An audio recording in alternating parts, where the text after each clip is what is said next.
बदन ते सदाई रुगो पत्थरनि जी बारिश रही आहे, इहा ई अव्हां जी नवाज़िश रही आहे, इहा ई अव्हां जी नवाज़िश रही आहे।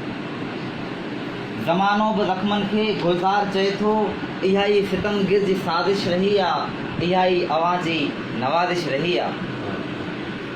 न के बादल बरसिया न के फूल तरसिया, घटाऊं हमेशह गुरेज़ान रहनि थियूं, असांजे बदन जे ज़ख़्म खे छुही वयूं हवाऊं हमेशह परेशान रहनि थियूं। असांजे बदन जे ज़ख़्म खे छुही वयूं हवाऊं हमेशह परेशान रहनि थियूं।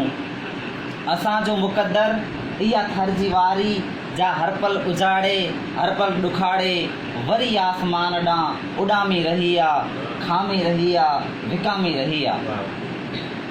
असांजो मुक़द्दर के जोगी जी पगड़ी, असांजो मुक़द्दर के जोगी जी पगड़ी, पगड़ी बि अभरी जंहिंमां प्यार जी पंजकड़ी छणी वई आहे, हवा तेज़ आई खणी वई आहे।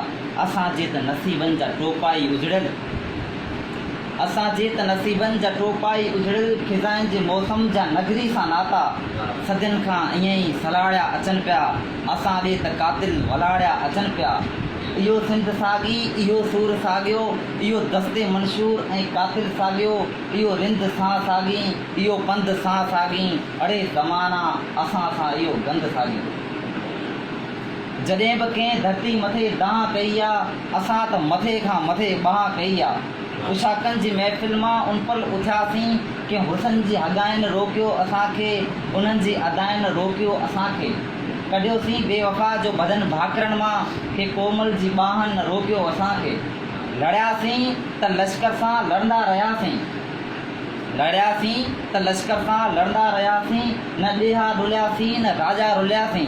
लहू मां जॾहिं लाल थी वियो बदन आहे, असां खून पंहिंजे जो पातो कफ़न आहे। असां खां पुछी थो अड़ियो ज़माना, असां खां पुछी थो अड़ियो ज़माना, असांजी मोहबत, असांजी सोहबत, असांजी शनाख़त, असांजी रियाज़त त ॿुध जे ॿुधी तूं सघीं थो।